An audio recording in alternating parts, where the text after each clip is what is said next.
speechless. And if you want to. And you're on. Okay. All right. Well, welcome everyone. Thank you for joining us today for the Pre-Employment Transition Services webinar.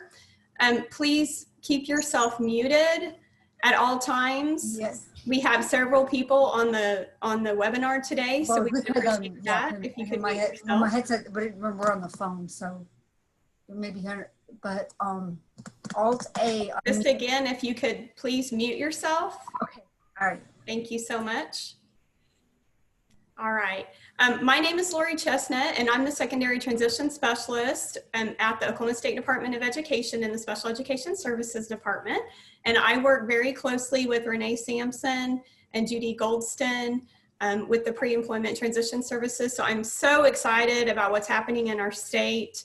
And I can't tell you how thrilled I am to have the Pre-Employment Transition Specialist share today and a special education teacher who has been working with them. So I'm super excited, and I'm going to turn it over at this time to Emily, and we'll get started. Thanks again for being here. Thank you, Lori. I'm gonna try sharing my screen real quick. Like Lori said, I am a Pre-Employment Transition Services Specialist. I work with Judy and help out with pre-employment stuff. So we're going to talk today about what Oklahoma Pre-Employment Transition Services is, some of the things that we do, and thankfully we also have Grace Muirhead here, who is a special education teacher, who will be talking about some of the things that we've been doing in her classrooms as well. So first and foremost, if I can get this to go, there we go. We are underneath the National Center for Disability Education and Training. So they provide innovative training, direct service, and cutting edge research to advance independent living, employment, and career opportunities for people with disabilities, while also improving their lives and the communities in which they live. So some of the programs that are underneath NCDET are the Oklahoma Project Search, which I'm sure many of you have heard about, Pre-Employment Transition Services, or pre-ets, as we'll be talking about today, Employment Support Professional Training, Oklahoma Work Incentives Planning and Assistance, which is also known as OWIPA, and Certified Behavior Support Analysis. This is all guided by WIOA, or the Work Innovation and Opportunity Act, which was signed into law in July of 2014. It was intended to improve job and career options for the American workforce, and I've got to pop up, fixed it. Outlined a broader youth vision and also pairs very closely with the IDEA. So as many of you know, the IDEA is there to ensure that all children with disabilities have available free education and appropriate public education that emphasizes special education related services. WIOA, its goal is to increase employment access and opportunities for individuals who may have had barriers previously. It helps provide employment, education, training, and support services to help people succeed, help kiddos transitioning out succeed in the labor market. So a little bit more about Pre-Employment Transition Services. We are a coordinated set of activities for students with disabilities and WIOA potentially eligible youth. We help access job training and education opportunities for people who have traditionally faced barriers.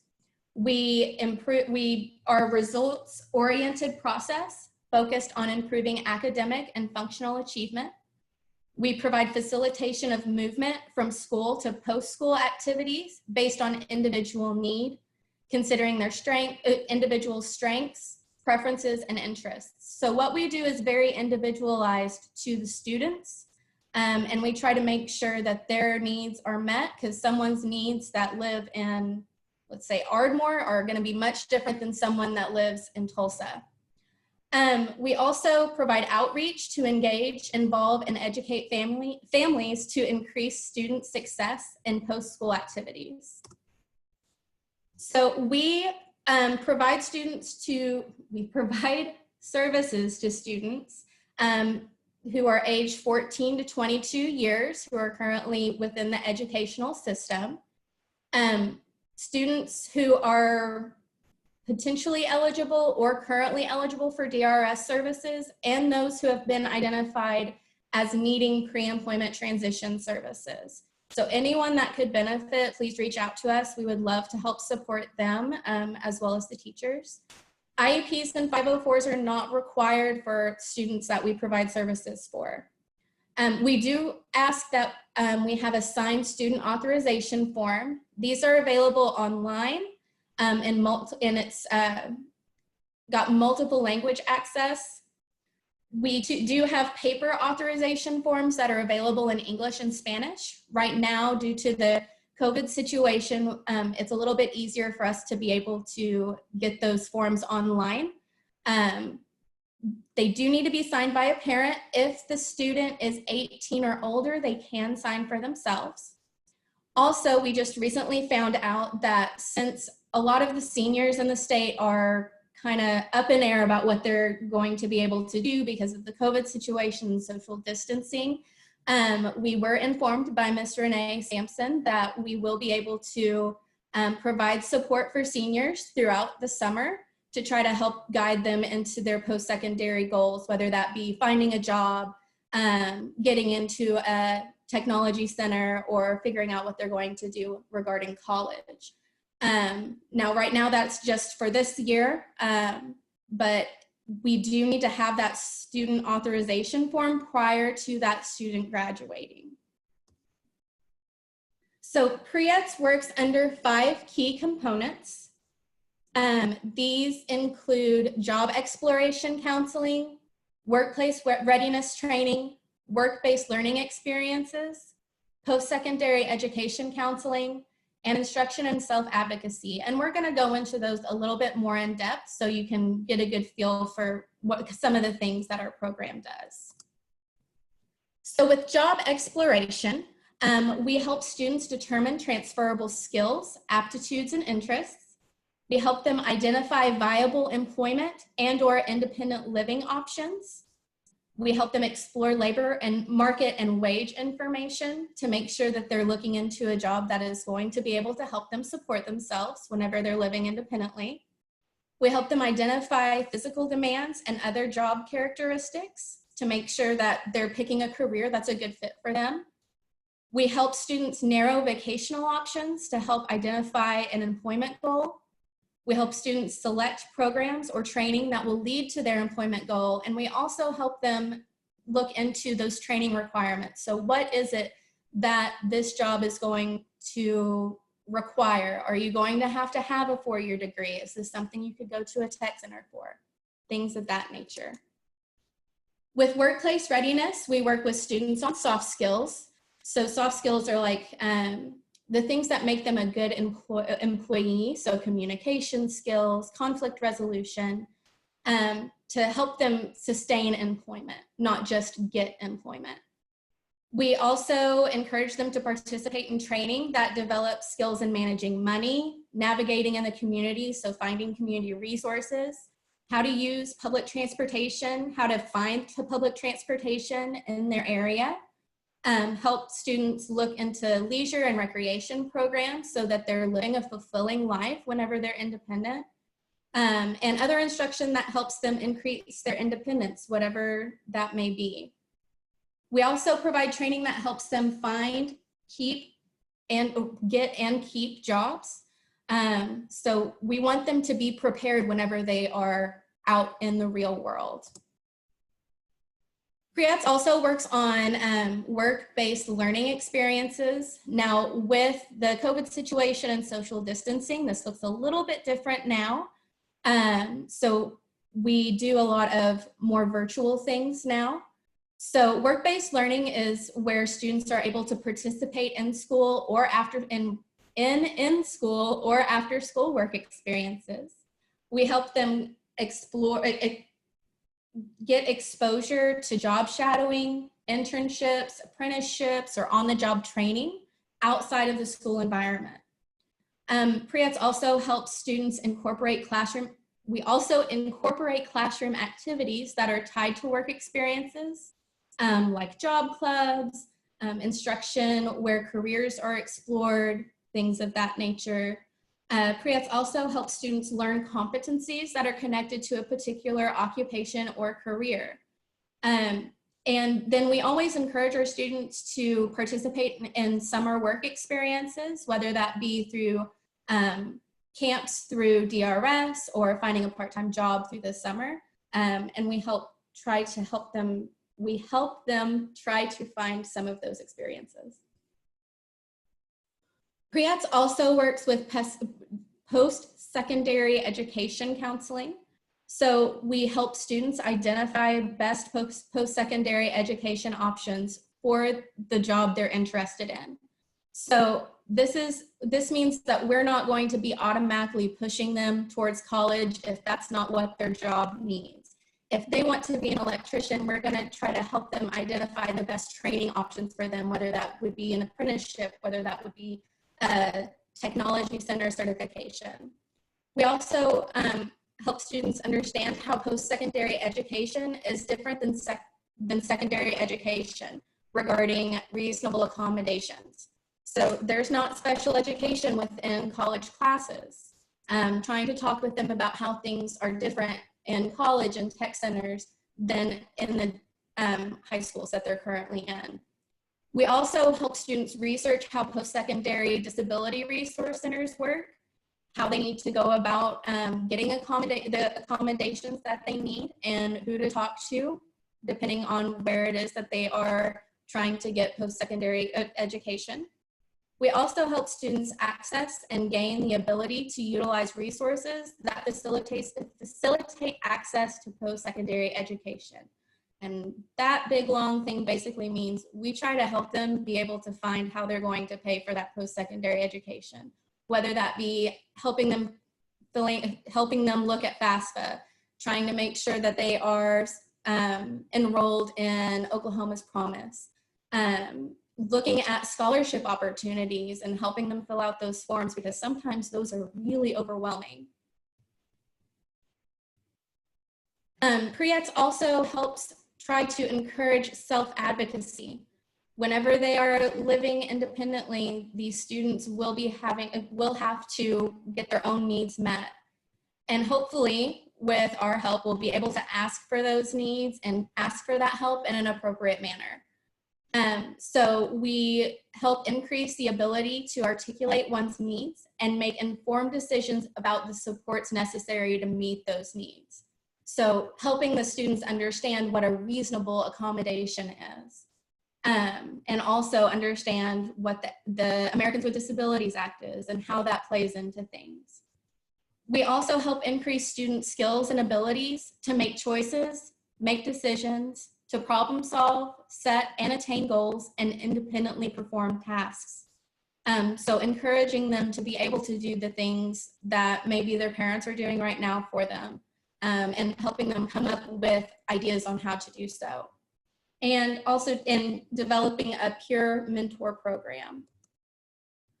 Now, this is not an all-encompassing list on the screen of activities that we do. These are just a couple of suggestions of things that we might do. Again, our activities and our instruction is very based on the independent support need, the student's support needs, how independent that student might be, what their needs are.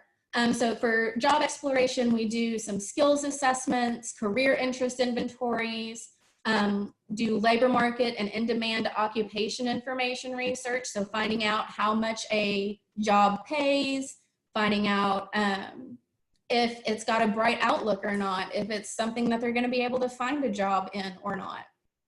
Under workplace readiness, again, we really try to encourage learning those soft skills. So conflict resolution, communication skills, development and practice, teamwork exercises, because no matter where they work, they're gonna be working with people.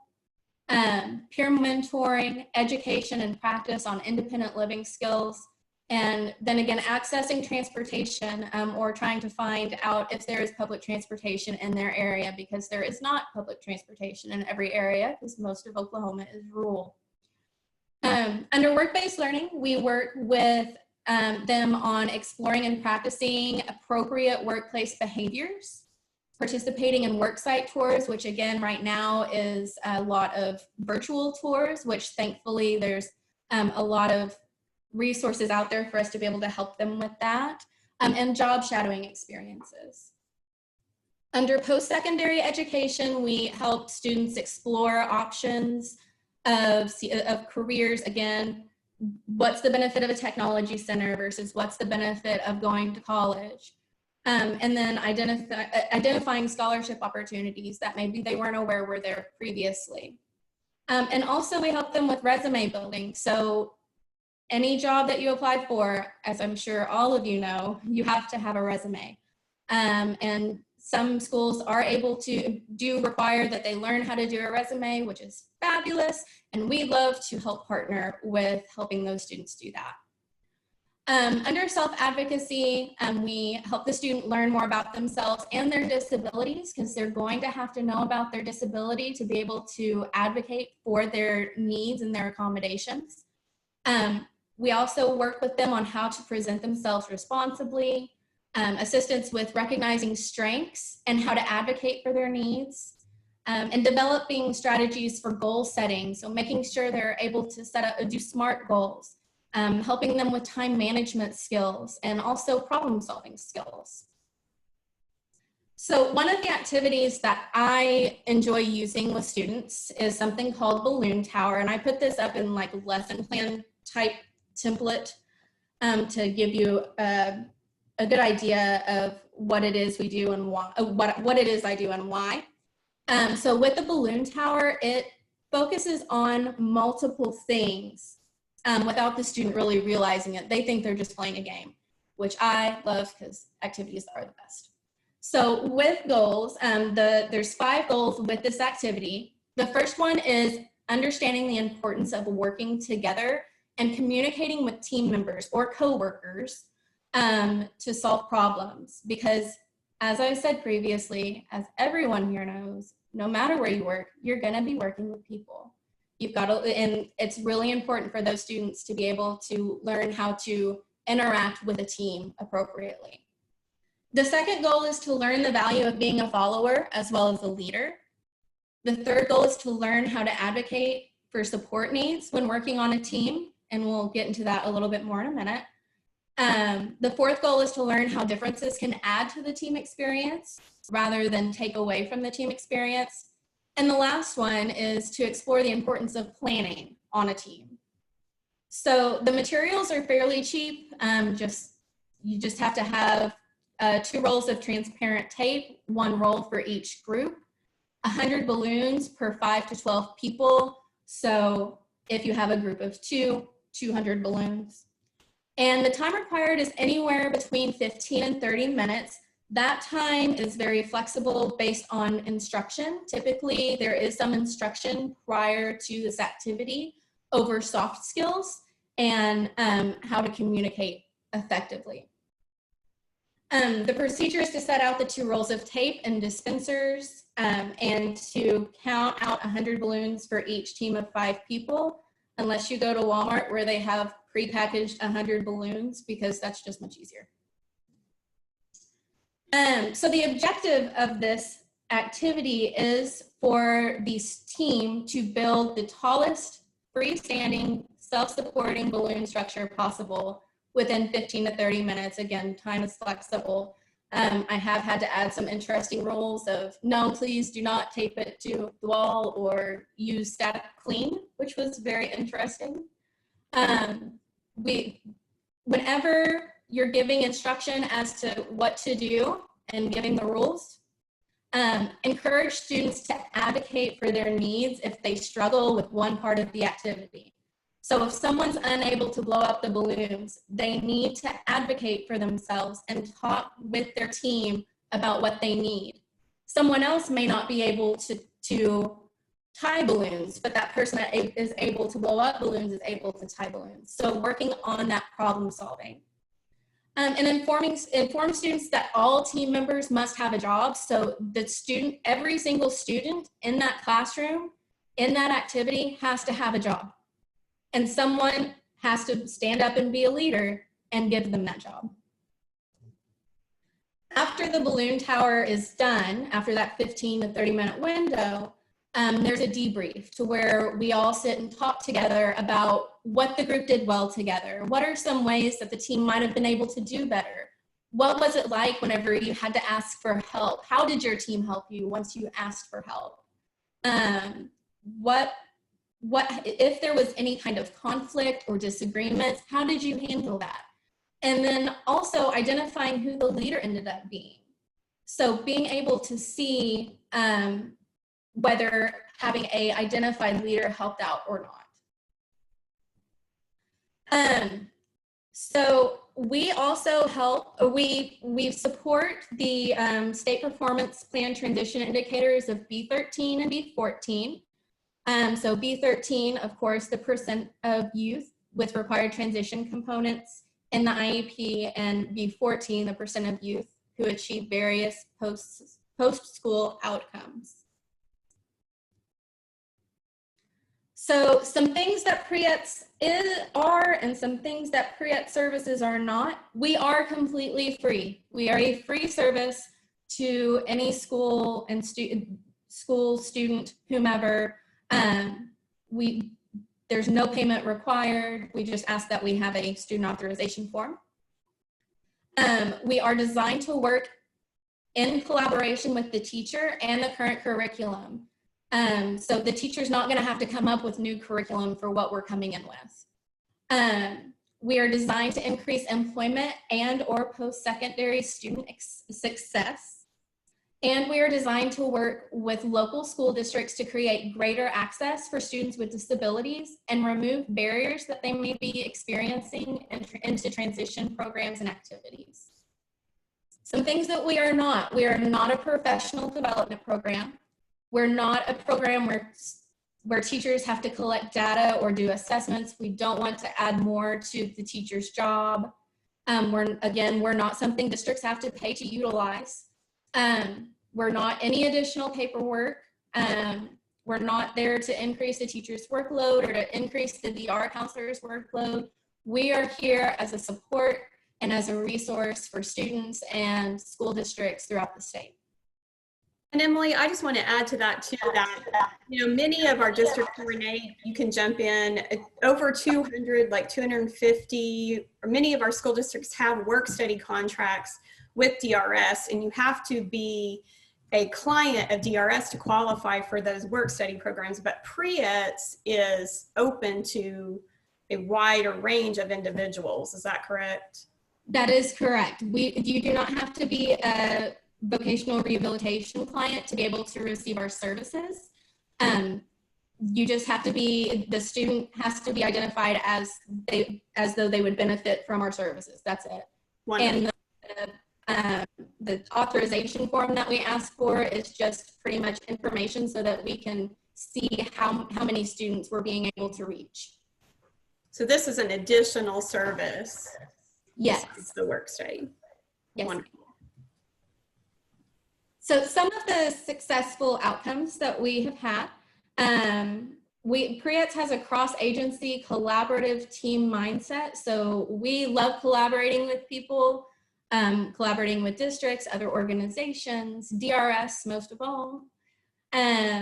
We have an increased number of students gaining employment and employment experiences.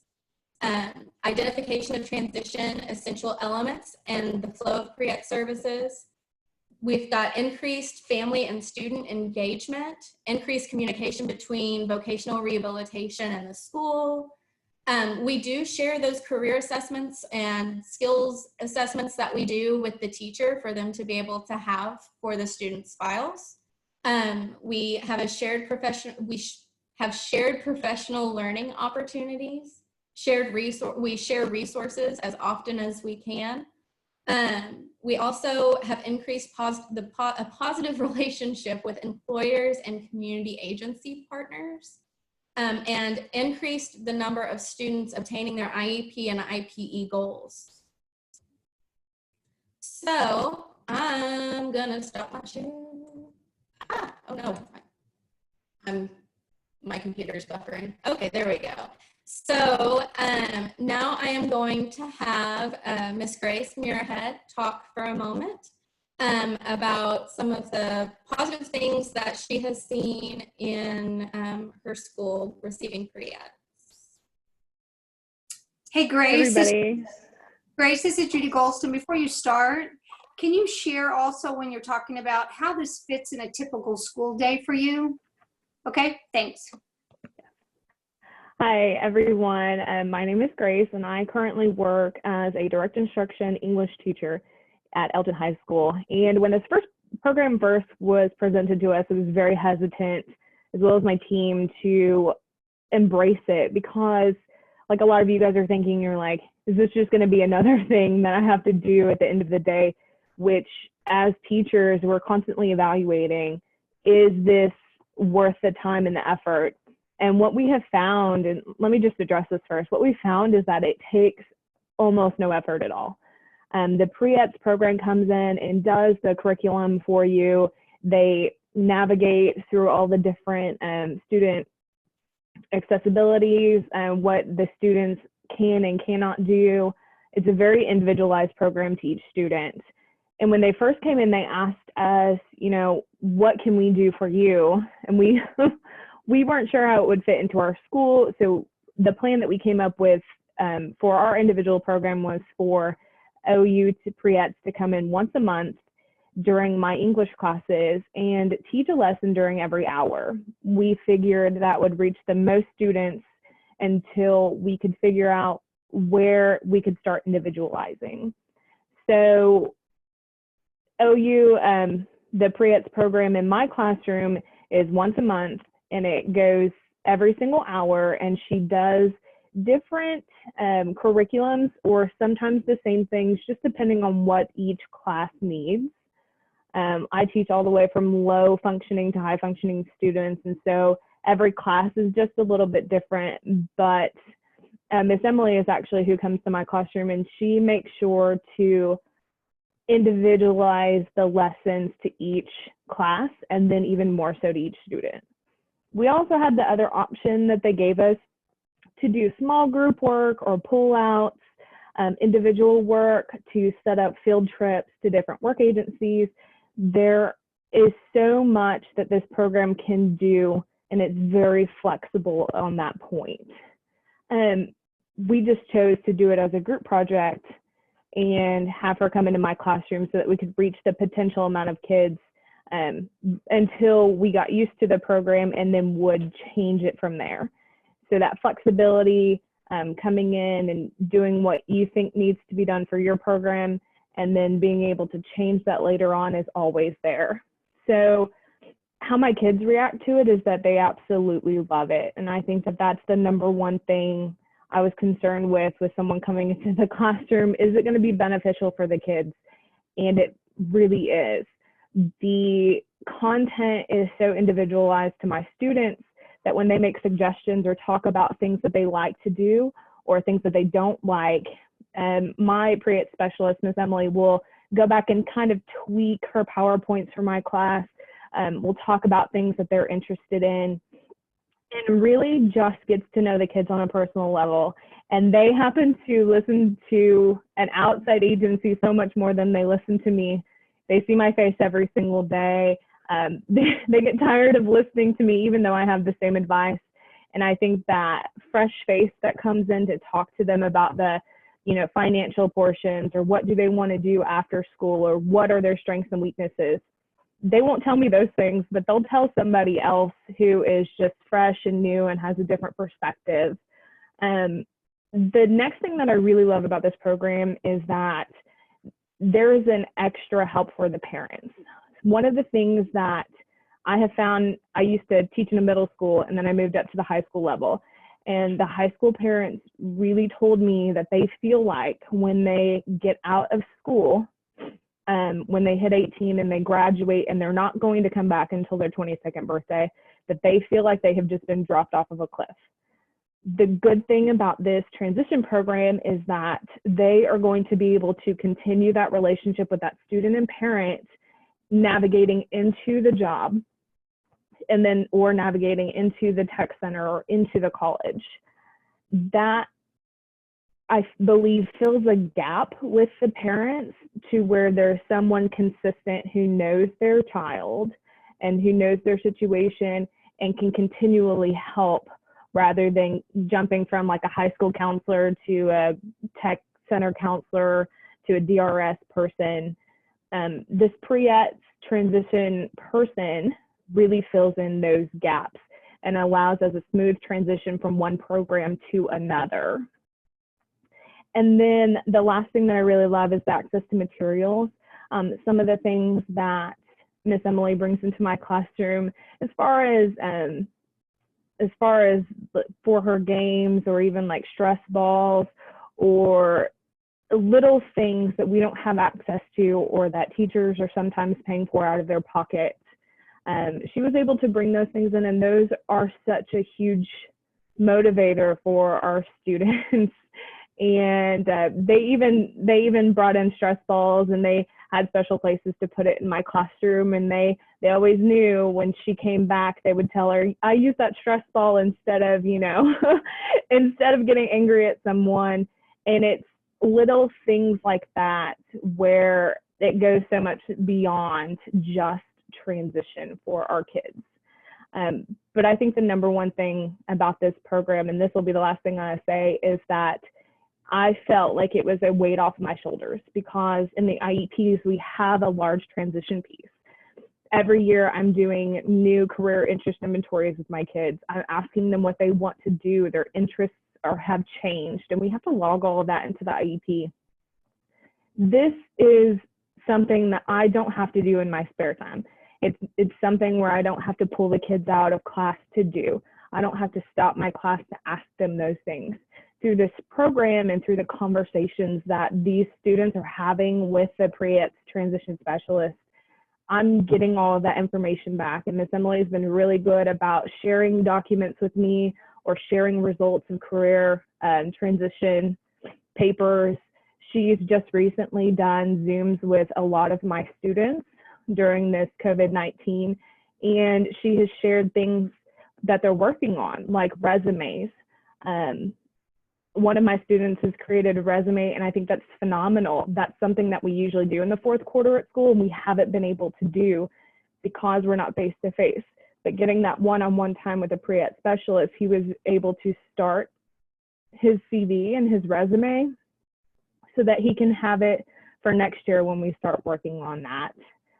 It takes all of the pressure of the transition piece and the IEP off of my shoulders so that I can concentrate on different things and leave the transition to someone else, which I think is just absolutely phenomenal.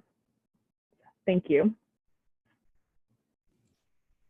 And like Grace said, ooh, I'm trying to share my screen. I'm trying to do too many things at once on my screen. Like Grace said, we are still available for students, even though we're in this distance learning. So right now, I know you're probably thinking, well, that sounds all great and fine, but you're not going to be coming into my classroom right now because everyone is distance learning.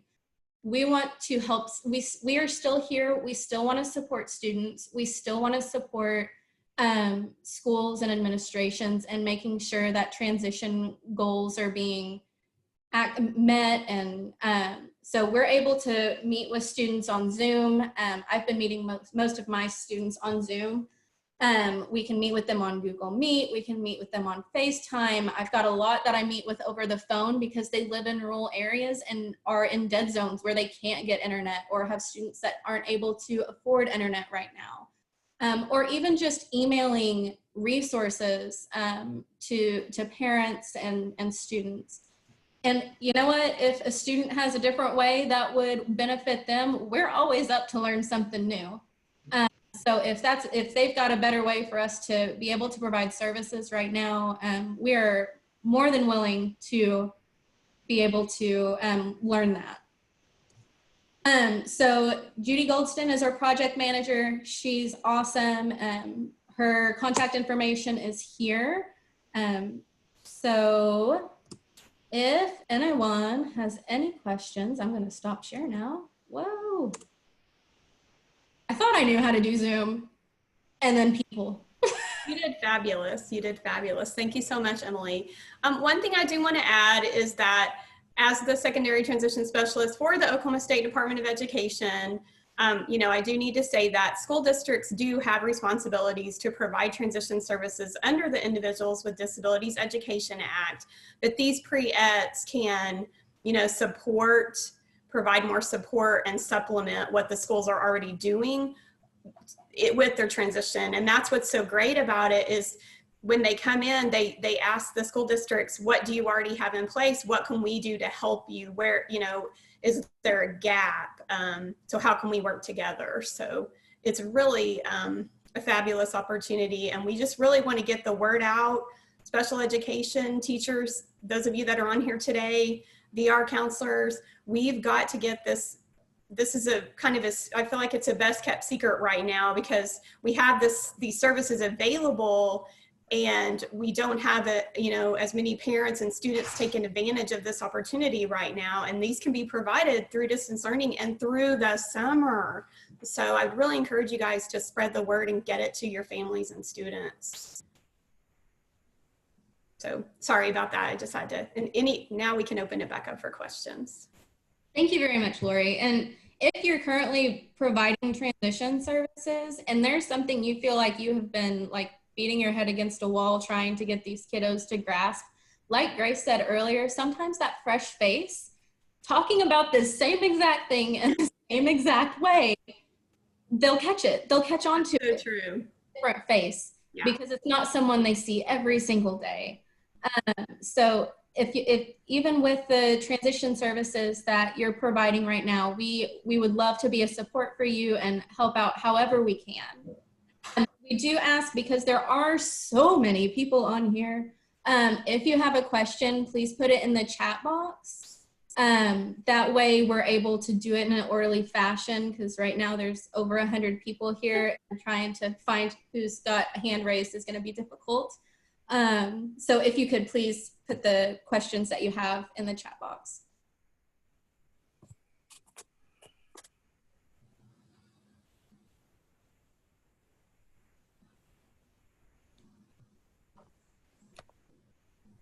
I'm sure you have questions.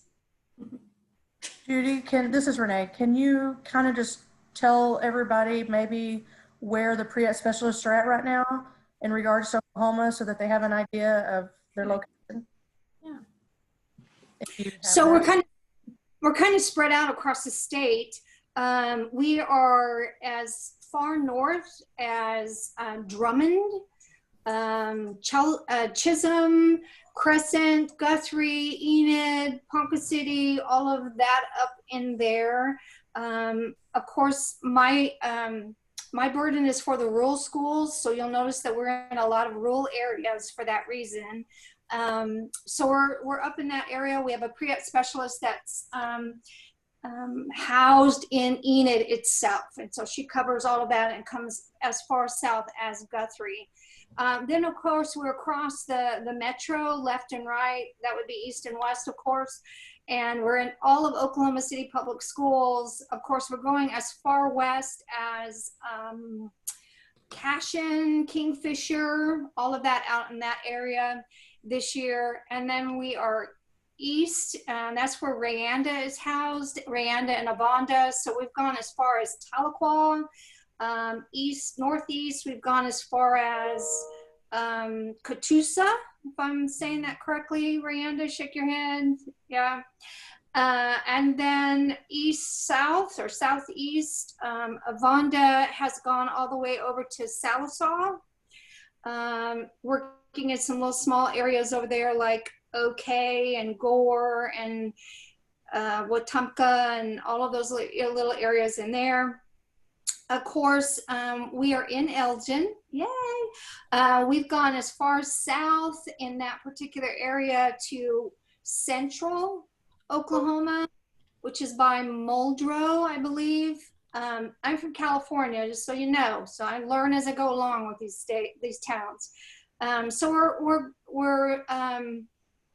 we're pretty much covering most of the state. There are pockets of the state that we are looking for staff members to live in that area and support that area. Our goal would be to go farther south past Elgin and get down into Altus and some of those areas down in there. And then of course, we really would like to go farther west. There are many towns farther west of I-40 that need some assistance and some support, teacher support. And then of course, we're looking for more folks in the Tulsa area. Next year, our goal is to bring on Tulsa Public. We're already working with them for that. And so that's going to expand that area quite a bit. So that's where we're at. Right now, we are in, we have served about 1,000 students this year so far, either through one-on-one or small group. Last year we did a 6-month pilot and we served approximately 450 students. So we have increased our map, if I can say it that way, quite a bit. And as you can see on the screen right now, you can see all the areas where we actually have contracts with our schools. Because of COVID-19, one of the things that we were able to change is the contract with the school actually secures the pre-ets specialist in a collaborative agreement that we can go inside the school system and not be a school employee. Since we're providing everything through IT means or online means, we're not going into the school, therefore we're not having to have that collaborative agreement right now. So we really only are requiring a permission slip that we can work with that student and that parent understands that we're working with that student. So. Renee, there was a question about what contracts. Yeah, I answered it on this. I answered it. Oh, did you? Thank you. You're welcome. I mean, if someone needs more clarification, I can give them that, but I did put it in the chat box. Okay, thanks. Emily, do you want me to read some of the questions that are coming in for you? I'm trying to find, Okay. One of them was, would an ENID specialist come to Woodward? Could the ENID specialist come to Woodward? She could, yes. definitely. Yeah, I see that Cassie responded. If you want to, if you'll have that student complete a permission slip, you can reach out to Judy and they can provide you that person or you know, get it started like that. And then eventually maybe that could turn into that person going to Woodward. I did also see where someone had asked about the age. We do ask that they wait until they are 14 to fill out the student authorization form, but there's not an application. So with DRS, to get vocational rehabilitation services, there is a packet you have to complete in the application process. The only thing that we need is a student authorization form until we are back into schools, and then we would need that agreement with the schools so that we can come into the schools and provide those services. And then I had also saw on here, it's just going crazy over here. I also saw a question about them having to be a DRS client. They do not have to be a DRS client to be able to receive our services. Our services are for anyone that would benefit from transition services. So I might add that they do not have to have a disability, diagnosed disability. Again, they do not have to have an IEP or a 504.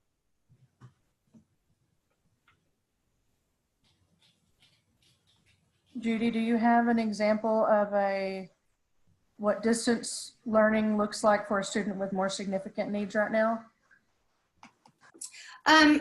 Dana Cantwell is actually working with Norman High School right now with with that particular population. And she's doing a lot of activities online. Of course, parents are being a part of that.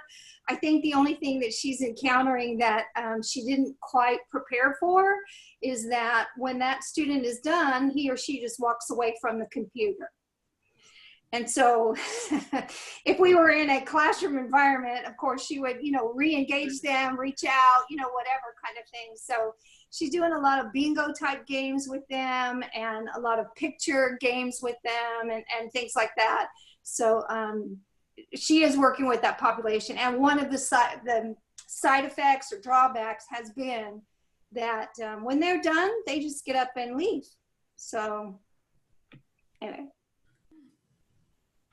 And again, all of our services are very tailored to the individual. So whatever that individual needs, I have a individual who probably has moderate support needs, where the mom was having issues being able to get him working on those independent living skills. So we worked on trying to make a visual schedule and him doing a visual schedule and how to read the visual schedule. So it's all tailored specifically to those individuals, rather than cookie cutter, here you go, if that makes sense. And this is Renee again. I just want to add that if you are asking in the chat box if they can come to your area, Judy, do we have your email address available somewhere? It's on the last page of the PowerPoint, but it's my Okay. first initial, my last name at ou.edu. I'm going to put it in the chat box. Oh, I got it, Renee. Oh, you do? Okay. Thank you. You're welcome. Thank you, Judy. Right now, because we're doing everything virtual, it really doesn't matter where you're at. Right. So Rayanda can be in Tulsa and she can help a youth in Guyman. And Emily is in, Oklahoma City area. She could help a youth in Altus. So right now we can reach more youth right now in the middle of this crisis than we could before this. Yeah. And hearing that, our families are struggling because they're not used to being the educator for their child. So this is an opportunity to get some help if you are struggling with, you have a child that's graduating and you've yet to fill out that FAFSA or apply for career tech or whatever, that plan is. This is an opportunity. If I could encourage you today with one of the things to remember as you walk away from this training or this information is if we can get the student permission slip before the last day of school, we can help them through the summer. So that's kind of our goal, is to reach as many students as we can before the last day of school, which is coming a little earlier in some areas than it usually is. If we can get those permission slips in place, we can help them through the summer. Well, once they graduate and school ends, we lose our access to them. I saw a question in the chat box regarding having a student with substantial support needs who's nonverbal and whether or not we would be able to help them. If their goal is to get a job and to live independently, we would love to try to help however we can and support however we can. Our goal is to help them get a job or get the services that they need. I don't know if that answered your question or not.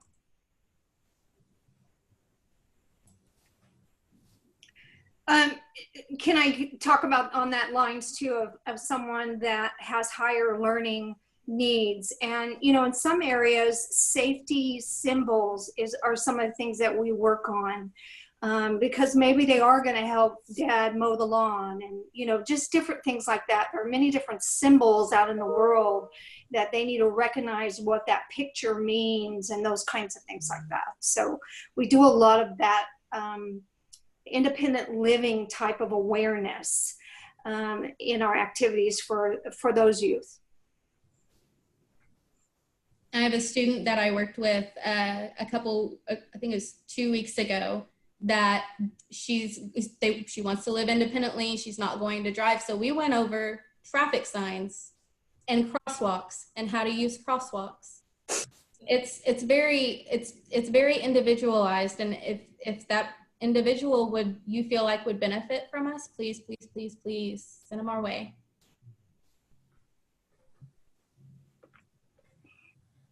We have a question. Can you still get a student for summer 2020? What can I do to refer a student to you? And as a teacher, do I have to contact my supervisor before contacting you? I will answer the supervisor part. I think it would always be a good idea, if you're going to be the one doing the contacting, to run it by your special education director or administrator, just to let them know that, you know, you referred this. But do you want to speak, Judy or Renee, about the summer for 2020?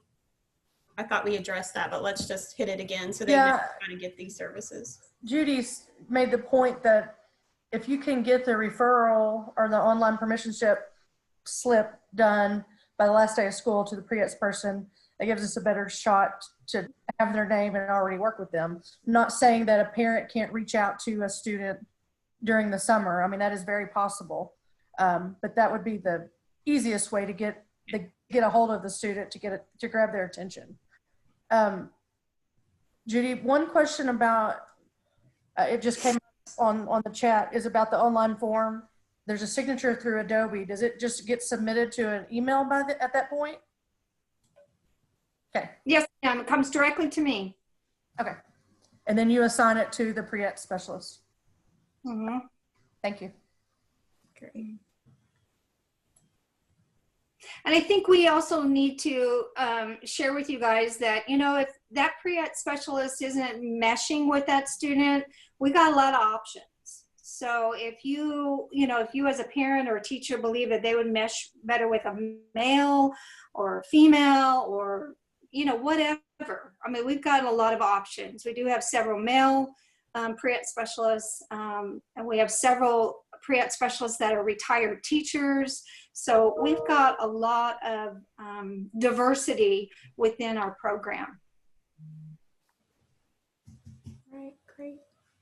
And I know this was mentioned before, but I want to reiterate that right now, during this weird time that we're in, these pre-ed specialists are able to reach anywhere right now. So it doesn't matter where they're located. I mean, if there's somebody that you know of that you're thinking about that needs this kind of service, but you don't know that they're with the school or not, you know, the contract, that doesn't matter at this point. Now, eventually I'm sure it will, but we're doing what we can right now to reach as many students as we can. So I just wanted to remind you of that. Thank you. And I feel like pretty quickly that y'all are reaching out to students. So, I mean, Judy, is that a fair statement? Mm-hmm. Like within a day, probably, day or two? Usually it's a 24-hour turnaround. As soon as we get that permission slip, sometimes the pre-ed specialist reaches out to the family right away and gets the permission slip after they have initial conversation. Mm-hmm. Great. And also wanted to add that this service is all year, not just during the school year. We're doing summer activities. We're doing all year long. When we would have our summer camps, Camp WOW and the summer transition employment programs in different areas, this year, unfortunately, they got canceled, but those pre-ed specialists were going to help with those events as well. So now that they're not doing that, they are ready for some summer activity with the students. So please, please, please send them the kids' information. So what I'll do is I will compile, like we have a pre-ets flyer, and I'll put all of that together and I'll send that out with the PowerPoint to all the participants today. So you'll have everything in one place. And I think that will answer any other questions. Okay.